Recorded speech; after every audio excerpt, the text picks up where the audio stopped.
and are representative of the many small and medium-sized family farms in the state. We come from a long line of farmers, but our California history isn't old. Our father came here in the 1960s from Switzerland to start farming almonds and poultry with his brother, and that operation still exists today. My brother and I have been through a lot over the last 27 years, including 3 droughts and 1 pandemic, which have all brought their unique hardships. And now we're about to face another. As many know, we are lucky enough to live in one of the few places on this planet that have the perfect climate, soils, and water infrastructure to support growing a highly nutritious crop, almonds. Because they can only be grown in a few places, global markets rely on us to provide almonds, and we rely on their consumption. But tariffs have the ability to disrupt those relationships, and that have been built, some over decades.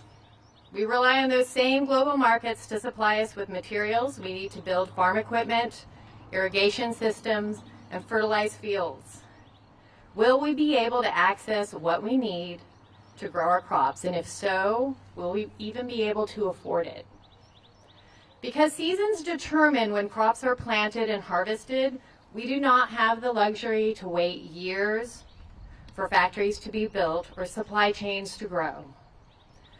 Regardless of all the scientific and engineering advances, farming is still hard work. And the weather makes every year a gamble. The last thing we need is more uncertainty and not knowing whether we can ride this one out. With that, I'd like to thank Governor Newsom for being here today, and I would like to introduce Chris Murphy from Sierra Pacific Warehouse Group. Thank you. Thanks, guys, for being here. Hi, Chris Murphy, Sierra Pacific Warehouse Group. I'm the CEO. We're a family business, Central California, our 3rd generation, with our 4th just recently born. California is a crucial part and the lifeline of our national supply chain. It involves so many suppliers, manufacturers, countries from all around the world and domestically here. Our dynamic food industry gives us a unique role in feeding America. Many of our customers supply across the United States, blending imports along with domestic products to feed the world and the United States, supply chains, retailers. These same local producers export to strategic markets around the world. The supply chain and our customers, they rely on dependable and trustworthy long-term partners. And we need to be a reliable and trustworthy trading partner with the rest of the world. So I think we all work together. The supply chain's interconnected. There's so many moving parts, and it's something that we all should rally around. So thank you. And I'd like to introduce Attorney General Rob Bonta. Thank you all for being here and taking the trip. I want to thank Christine and Chris for sharing their stories and speaking up about the impact on their businesses and California businesses generally. Rob Bonta, California Attorney General. And we're here because President Trump's rogue and erratic tariffs are wreaking havoc on our nation's financial systems and causing uniquely immense harm to California's economy, the 5th largest economy in the world and a major driver of our national economy. Together with Governor Newsom, I'm filing our 14th lawsuit against the president in less than 14 weeks. This one challenging the tariffs he unlawfully imposed under the International Emergency Economic Powers Act. We're asking the court to rein in the president, restore to our economy, and uphold the Constitution. The president is yet again acting as if he's above the law. He isn't. He is yet again violating the U.S. Constitution, overriding Congress's authority, and breaching the separation of powers. It's simple. Trump does not have the authority to impose these tariffs. He must be stopped. Before I get into the nitty-gritty, I want to express my great appreciation to Governor Newsom and his team for their leadership on this issue and many issues, and their partnership and collaboration with us on this case. We're proud to work with them, as always. And I want to recognize my team at the Department of Justice, especially the individuals in the government law section who worked tirelessly to make this lawsuit possible. It's an honor to work alongside so many dedicated public servants, both at the DOJ and in the governor's office. The gravity and instability of the situation at hand cannot be overstated. The risk to California, to our businesses, our workers, our families, cannot be overstated. As of April 2nd, Trump has imposed tariffs on every single one of the U.S.'s trade partners, sending shockwaves around the globe. On average, the tariffs are more than 22%, the highest in more than a century. For some trade partners, the tariffs are much steeper. Tariffs on our neighbors, Mexico and Canada, are 25% for more than half of goods. Canada has responded with a 25% retaliatory tariff, including on fresh produce and wine from California. Tariffs on China are now at an astronomical 145%. In response, China has retaliated with a 125% tariff on U.S. goods, including on California nuts and dairy products. Just 2 days after Trump announced his most sweeping tariffs, the U.S. stock market suffered the largest two-day loss in history. One analysis projects that the tariffs will make the U.S. economy, quote, permanently smaller by $100 billion annually, end quote.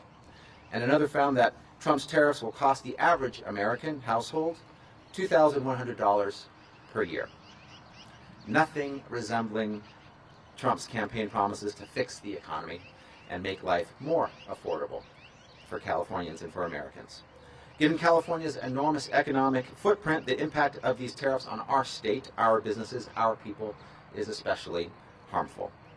California is the nation's largest importer and second largest exporter, the largest when it comes to agricultural exports. In 2022, California's agricultural exports brought in nearly $24 billion. Mexico, Canada, and China happen to be our biggest trade partners. Over 40% of California's imports come from those three countries, and they are our top three export destinations, buying close to $67 billion in California exports, over one-third of all of our exported goods. Trump's tariffs are already hampering the state's ability, as a major purchaser of goods ourselves, to contract for purchase and sell goods. Already vendors have warned us that they're going to pass the cost of Trump's tariffs onto the state of California. Trump may claim he's a great businessman, but Trump's tariffs are truly terrible for business, and they're breaking the law. Let's get to our lawsuit. It focuses specifically on tariffs unlawfully imposed by executive orders that claim authorization under what's known as the International Emergency Economic Powers Act, or IEEPA. This is important because Trump claims this law is the reason he can impose these tariffs, and he is wrong. The truth is the IEEPA does not apply here. Trump has had to resort to creating bogus national emergencies that defy reason. He's even claimed there's an influx of illegal immigration and illicit drugs crossing over the Canadian border as the basis for imposing across-the-board tariffs on Canada. It is completely untrue.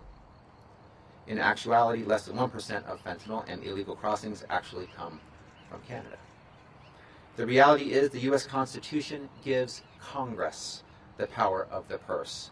It's Congress's responsibility to set and collect taxes, duties, and excises, including, yes, tariffs, not the president's.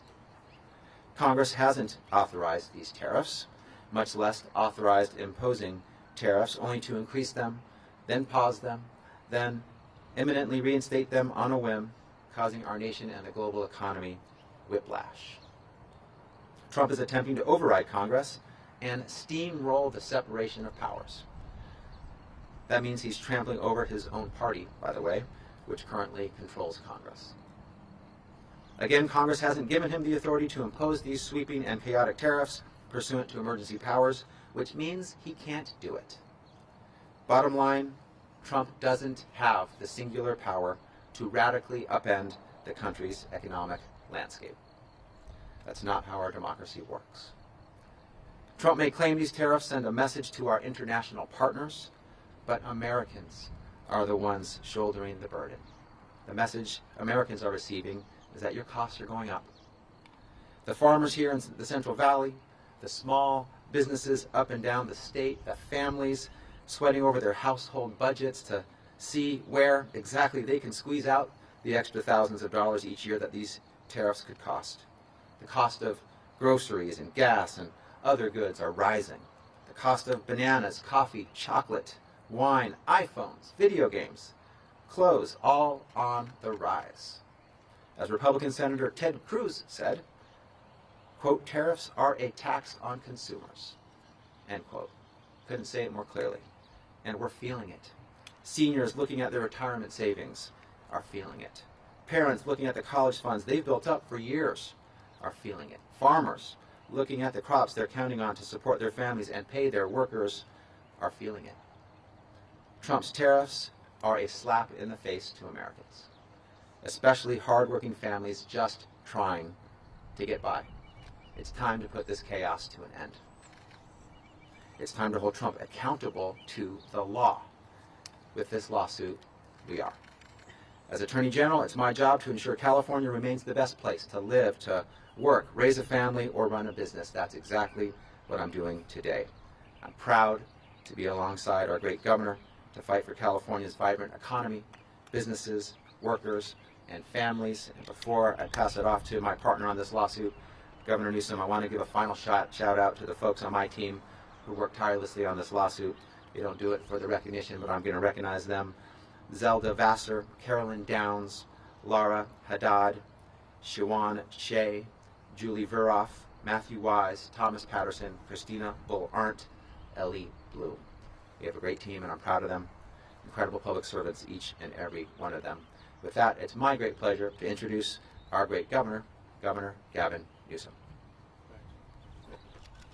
Thanks, Rob. Thank you, Mr. Attorney General, and most importantly, thank you, Christine, for having us and hosting us, and thank you, Chris, for your stewardship and leadership and willingness to be here and step up at this critical moment. Look, I think the Attorney General did an exceptional job in laying out the framework of this lawsuit and the why as it relates to the particular issues under the IEEPA, and notably issues that have been brought to the fore as it relates to the major questions doctrine recently by the Supreme Court. I would just highlight just two of the specific examples the Supreme Court used as it relates to the major questions doctrine on the issue of student loans under the Biden administration, on the Clean Power Plan under the Obama administration. If they are consistent, then this lawsuit is a lock in terms of what the Attorney General has laid out and what this state is asserting. But I want to tell you what our state of mind is as it relates to the issues that impact the state of California, obviously the state of our union, and the state of the economy more globally. We talk often about California being the fifth largest economy in the world. That is correct. We're also the largest manufacturing state in the United States of America, $412 billion output. And I want to put that in perspective. Texas is 41% smaller. It's a 41% larger share of manufacturing output just here in the great state of California. It puts in perspective something that often isn't communicated, I think, as effectively as it should be. By the way, the United States is the second largest manufacturer in the world, which is also something that I think is important to highlight. So the manufacturing footprint in this state is disproportionately impacted by the tariffs, disproportionate to any other state in the nation. Of course, we talk about the fifth largest economy in the world. Let's put that in perspective. We're 14% of the U.S. GDP.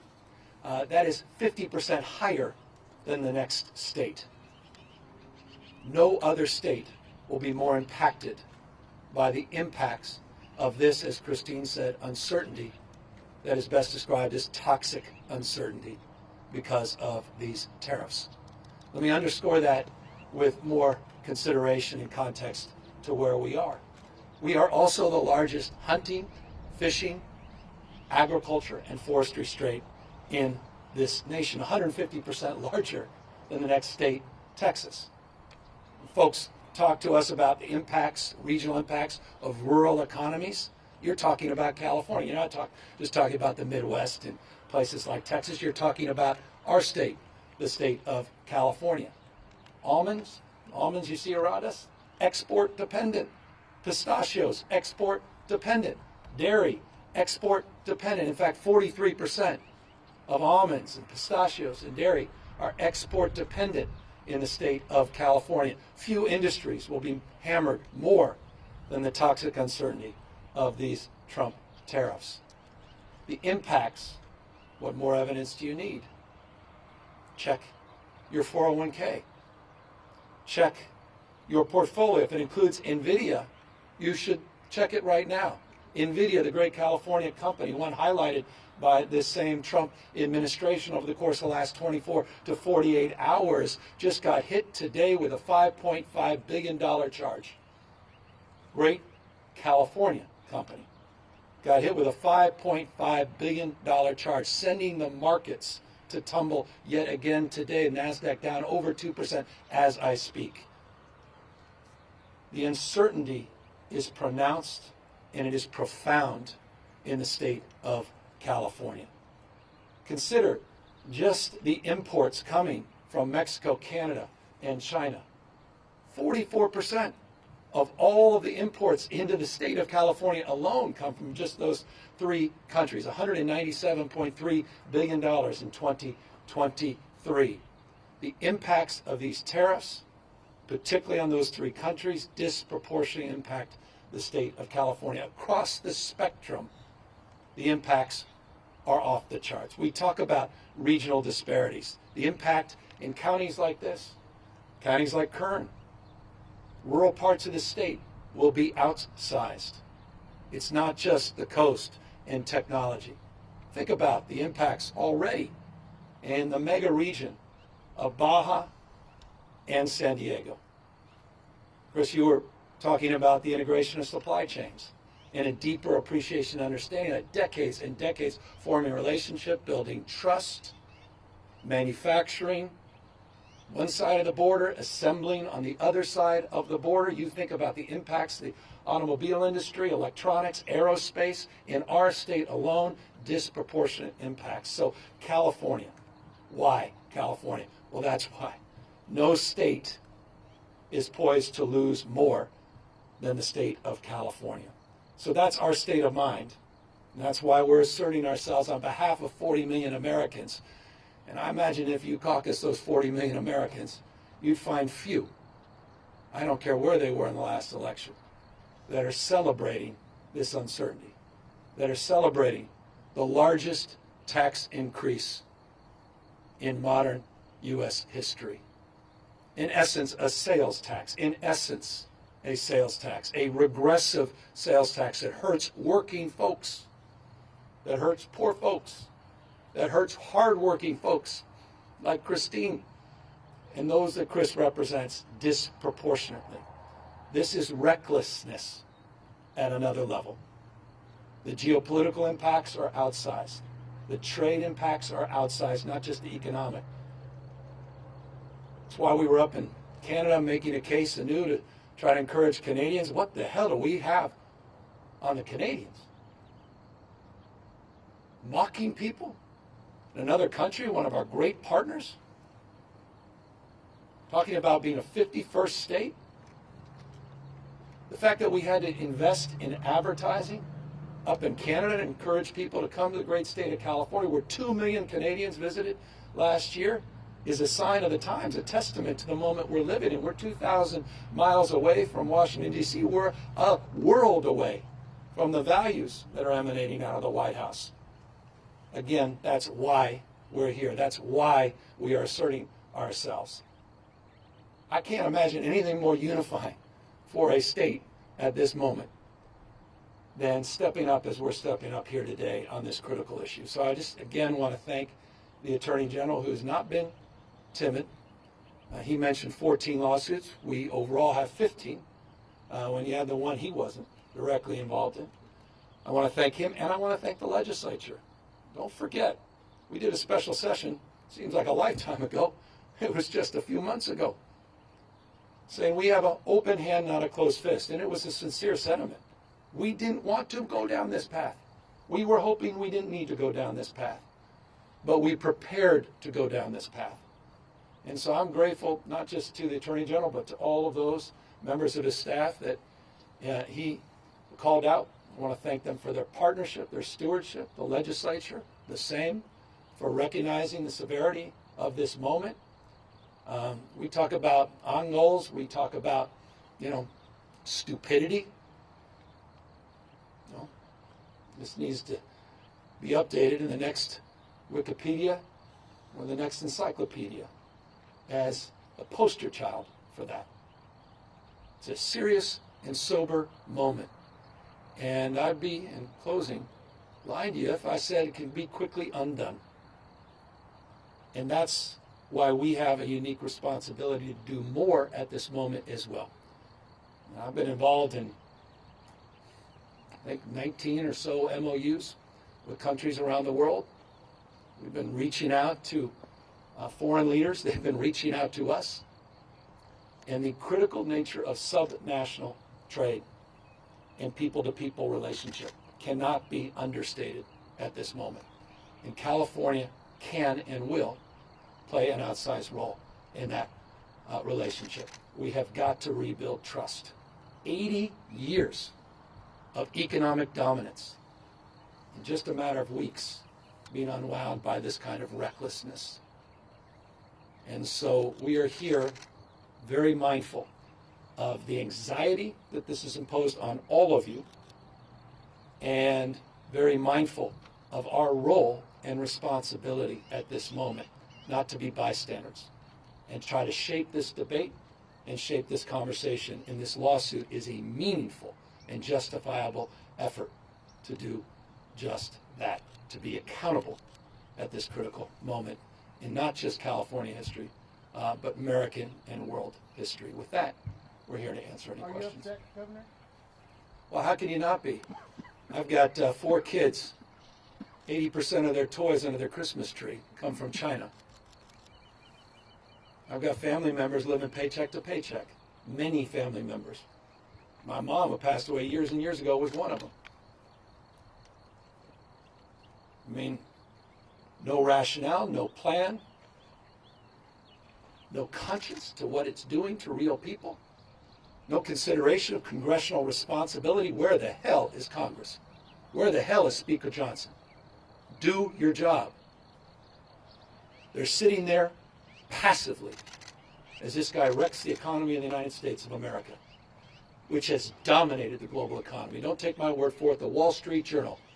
We are the envy to the world. And overnight, a wrecking ball to America's reputation, our role, and our relationship.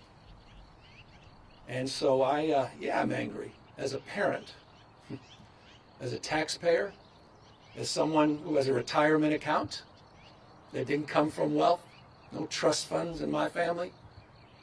Worked hard all my life. A guy who has businesses. I know I have blind trust. And I trust you can appreciate that I won't try to cross the line on that. But as someone who's built a business that also is export dependent, some of them, industries like ag that I'm involved in, I have a unique understanding. It's not an academic understanding of the stress that folks are going through. And so it connects on every level. And so I'm angry about this. Governor, you've been very reticent to embrace, we talk about Trump-proofing, you famously hated that phrase. Well, you used it, I didn't, that's why. But can you talk about, kind of why you're embracing this moment to be more aggressive against the Trump administration? I mean, it's been 2 weeks since the tariffs took effect. Why now? Because for the last few weeks we've been absorbing the impacts. We've been looking at the law. We've been coordinating and collaborating with our Attorney General. We've been talking to other states, and we're the first mover. And that's what California does. every one of the lawsuits that have been mentioned, we have been part of. We're funding. We're working in collaboration and partnership. So why now? Well, that's pretty consistent with past practice. And you may recall we were involved in 122 lawsuits against the Trump administration and Trump 1.0. Had this the 15, it's 137. There's no more, I think, assertive state in our union that's standing up for the state of this union than the state of California. Mr. Governor, I'm wondering if you can talk a little bit more about the response you've gotten from those world leaders that you asked to spare California from their housing. Well, we have great relationships, not good relationships, great relationships. You've seen, they've shared, not just me, some of the recent meetings we've had with the ambassador to Germany, ambassador to UK, to the premier just 48 hours ago, the premier of British Columbia. Those are just 3 recent examples. That doesn't even include all the other private conversations I've had that we're respecting the privacy. All the outreach, the MOUs that people are looking to see if we can update the relationships they're trying to maintain. And the imperative, they want to know that we're a stable partner. They want to know we're not going to turn their back as this administration's turned their back on our allies. And they want to know that we're going to continue to have their back as it relates to addressing the anxiety and uncertainty, particularly as it relates to their making a case. And I find this interesting. Making a case that we don't even need to make, but they're making, that California is not this administration in terms of policy in context of retaliatory tariffs. Now, I have no authority in terms of international trade. I recognize the limitations. That said, through the governor's office of business, we created an international arm. We've been very proactive, very aggressive. Lieutenant governor's been a leader and point person in that respect. And so we're building on that work, and we're building on those relationships. And we have lined up many, many subsequent meetings. And I think the Visit California announcement we made 48 hours ago is indicative of the kind of proactive work we'll be doing to reach out to our trading partners and make the case that California has their back, and we want them back visiting the state. We want them continuing to trade with the state. We want to continue to maintain our dominance. By the way, I haven't even brought up the port of LA, the port of Long Beach, and the fact that 40% of the goods movement in this country comes through those 2 ports. I haven't even brought up the pizza shops and the coffee shops that are disproportionately dependent on that trade every single day. I mean, this is not even complicated. The impacts of small businesses that cannot pass along these increased costs, that are losing customers.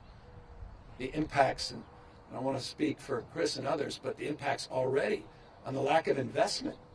Any business person, small or large, uncertainty is the number one enemy. Just give us certainty. The one certainty that is only certainty we have is uncertainty. That literally on a whim, day to day, hour to hour, phone call from a donor to a phone call from another donor, that there will be a waiver, there will be an exemption. I mean, from free capitalism to crony capitalism, just like that. Corruption, this is the personification of corruption. I appreciate the press. You chase this for a living. This is smash mouth in your face. Every minute of every day, every hour, and you know it.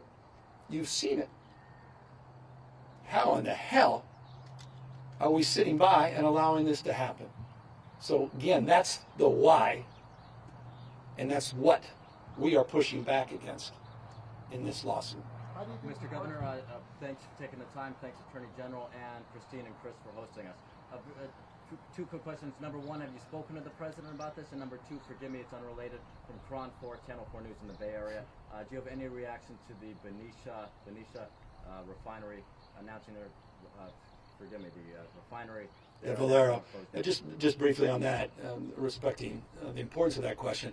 Under our special session, the first special session bill we advanced, there was a requirement to give notification as it relates to any augmentation operations or closures for for refineries in the state of California. Pursuant to that, we were given notification this morning, late last night, early this morning, made official, and we have a year to now address that issue. And I can assure you, beginning last night, we had all hands, and we're in the process of addressing any anxiety that may be created or any market disruption that may be created by that announcement. But we have time pursuant to that special session to mark some progress. And already this morning, first thing this morning, our teams are assembling to advance that progress in concert and partnership with the legislature. And your first question, perhaps you can advance that. Yes, have you spoken to President Donald Trump? I haven't spoken to him directly, but we reached out to the White House to give them heads up. Governor, my name's Anahita Jafari. I'm a reporter with KCRA 3 News. Last month, we reported how you sent bat phones to the CEOs of the largest companies headquartered in California. Bat phones? I like that. I like the description, bat phones. I'm going to keep that. Yeah. That's what we Yeah, all right, that's nice. With your That's direct line programmed into them, have those CEOs discussed tariffs with you now through this new line of communication? Yeah, well, it's interesting. I mean, all of them, there's not one that has expressed anything differently. All of them have brought the issue of tariffs up and uncertainty. Can you say who you've been talking to and No. what specific concerns I don't want to call them out. Again, the idea of let me just say, just on the meta point, in some area, what the hell, bat phones and the governor. So I thought it was important that some of the biggest job creators, we've been doing this, as you know, with our Jobs First plan with small businesses. For the last few years, we built this framework around regions rising together, and I'm really proud of that work. I felt we needed to do the same for some of the larger employers in the state. And so I reached out to them, and I did a burner phone, and just put my cell phone in there, just with my number. And I wrote a handwritten note to each one of the CEOs saying, you need something, call me. Here's my cell phone. And to your point, and some of your reporting, a lot of them have reached out directly. I will say, full disclosure, a lot of them thought it was fraud. They didn't know what to expect. They didn't even know it was real. They didn't even know what was going to happen. So some, we had security personnel call saying, is this actually from you guys? So it's been an interesting experiment. I'm just being a little too forthright with you. But for those that got it, eventually, many of them just texted, said, I just want to confirm it's you. Those conversations, there just simply hasn't been one of them where tariffs haven't been brought up, period. You haven't shared any concerns about tariffs with Every single one of them have, by definition, of course. I mean, it's just, it's I said, the worst ongoing in the history of this country. One of the most self-destructive things that we've experienced in modern American history. I mean, the Attorney General just laid out that 22%, some have estimated as much as 26.7, 27% all in, but you're getting near that the Smoot-Hawley numbers that every independent assessment said exacerbated the Great Depression. I mean, it's literally comparable to that. I know a thing or two about China. I sat down with President Xi. This is, this is serious, and we need to take it seriously. Again, no state has more to lose. How do you think Have you calculated? this lawsuit? I'm sorry. How do you think the court's going to respond to this lawsuit? Well, I got my attorney here. We bring lawsuits when we think we're going to win. We've done that in the other 13 lawsuits up to this point. We've had a lot of success in those lawsuits so far, securing temporary restraining orders, preliminary injunctions. The approach here is the same, although its application is different in that it applies to these universal tariffs. It's the idea that the president is exercising authority that he doesn't have. The president can't do unlawful things. It's really that simple. And he thinks he's above the law. He's not. He thinks he can violate the Constitution and the law, and he can't. And so it's up to us to hold him accountable to following the law. And in any court where we will get what courts give, a fair and objective hearing, a full review of the facts, a complete analysis of the law, we believe we'll be successful. And we believe that in this case. Have you been able to calculate and project the economic impact these tariffs will cause for California? Is there a number you can put out yet? Well, let me give you some proof points just to start. just the process considered, just think about the procurement in the state of California, meaning the state buys goods and services. IT. We buy over $10 billion a year in IT and other non-IT goods. The tariffs, by definition, have already had an impact on the cost of those goods. So that's a direct economic impact. I talked to you about the markets. Why do I bring up the markets? Because the markets in California play an outsized role in our budget. Capital gains plays an outsized role in our budget.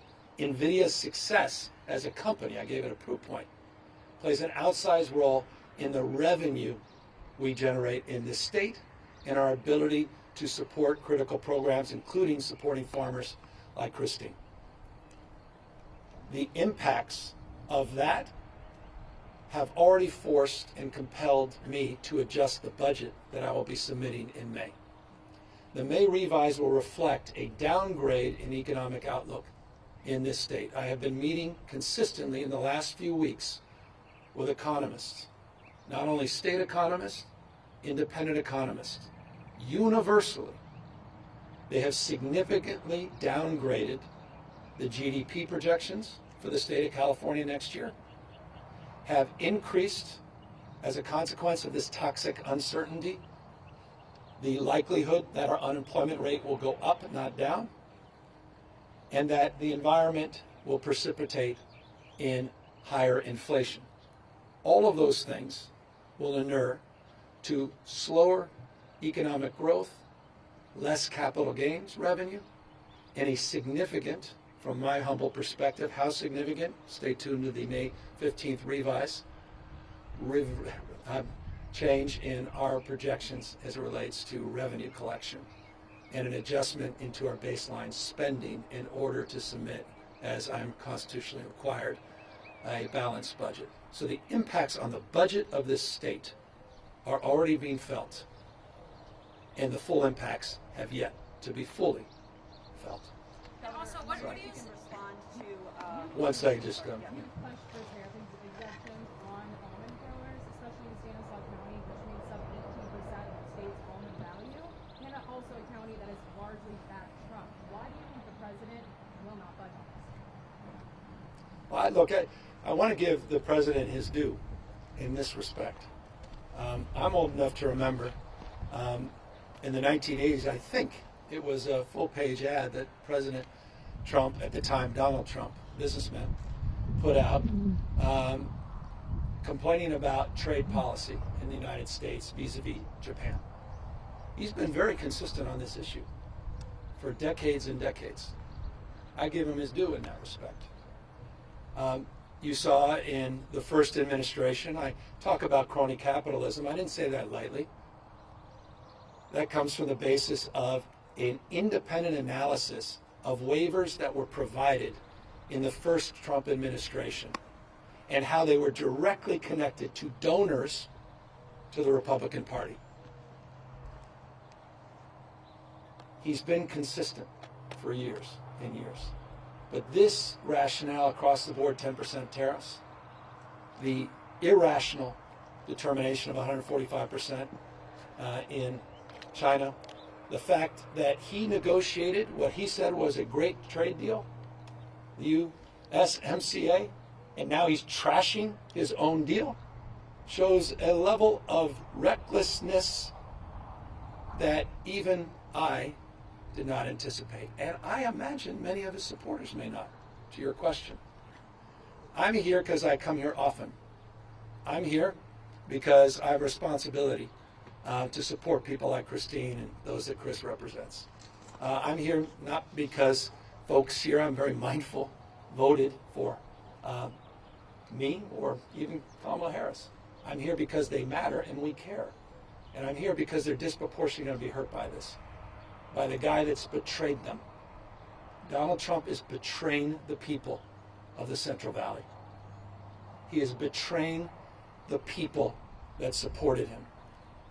Donald Trump has turned their back, his back, on his supporters. We will not turn our back on those that supported Donald Trump. We will have their back. That's why I'm back in the Central Valley. some exemptions for big companies, even in California, have been made for these tariffs. What about small businesses that don't have that visibility? That's it. That's by definition crony capitalism. Because your fancy CEO may have gotten a cell phone, and you made the call. That's why I predicated what I said as it relates to those cell phones on the work I've done for small business as a foundational point. And that's why we're here with small business. But that's exactly right. What's their representation? And that's where states come in. That's where a state of mind to push back, to be firm, to be resolved, come in. That's where leadership comes in, Speaker Johnson. That's where leadership comes in, accountability, responsibility, Speaker Johnson, to have the back of small businesses you claim to represent. Where the hell is Congress?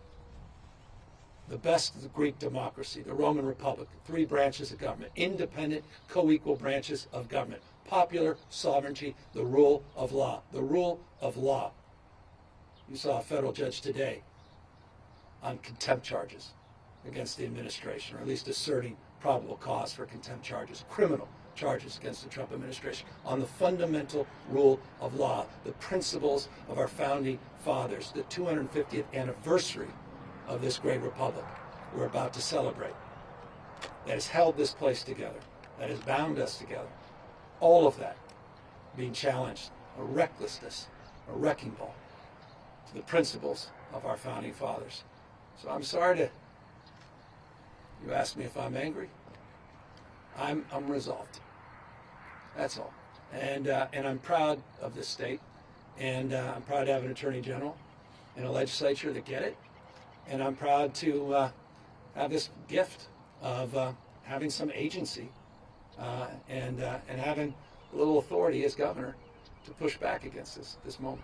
Governor, along the lines of the budget, can you talk about, California's a lot of federal funding on the line, wildfire relief, Medi-Cal. Are you concerned about the Trump administration retaliating in these ways? Well, let me remind you guys of this. California last year, as a donor state, provided $83.1 billion. Maybe worth actually writing this down.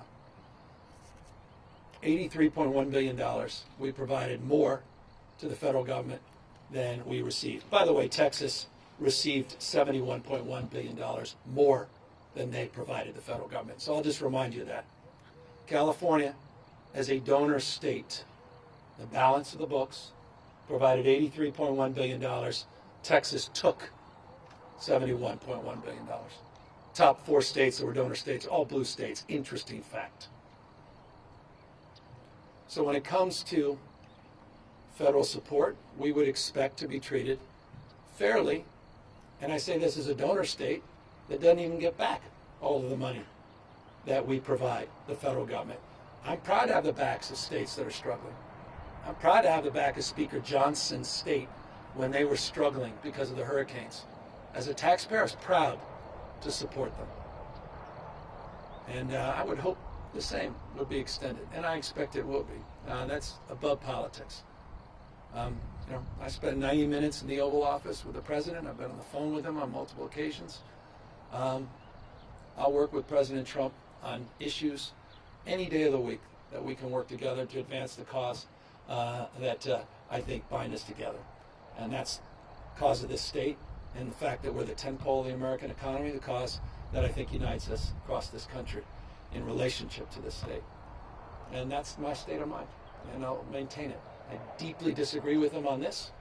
I think the overwhelming majority of Americans agree with our position and disagree with his. And I hope they also would find it in their hearts to support those in need, American citizens that happen to live in the state of California as it relates to the recovery efforts in Los Angeles. And one last point, 75% of the lumber that the United States imports comes from Canada. I'll repeat that, 75% of the lumber that we import comes from Canada. The cost of rebuilding have already been impacted by these tariffs in Southern California. The cost of housing has gone up. The cost of the recovery has gone up. I could cite over and over specific examples. We haven't even fully absorbed, to your earlier question, the magnitude of the economic costs already of the recklessness of these tax increases, these tariffs. Last question on back to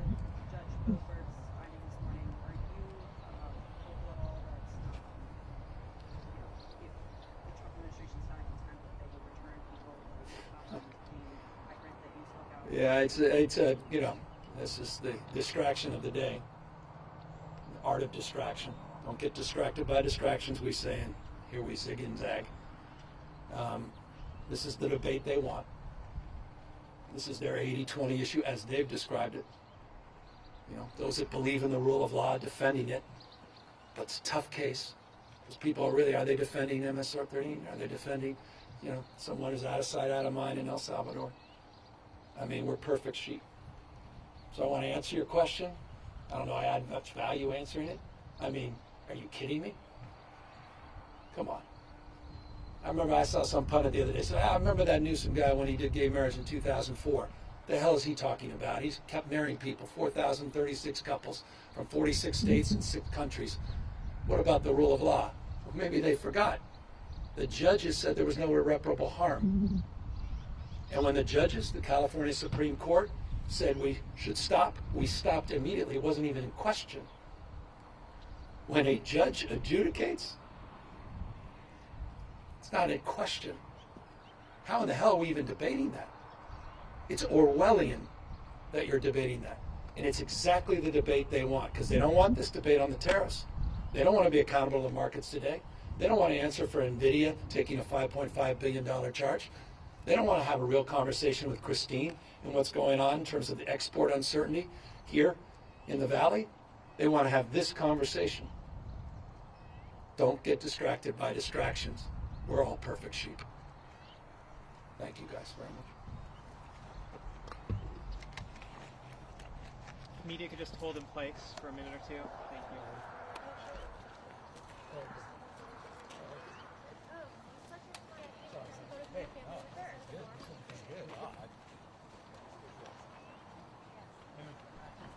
Good.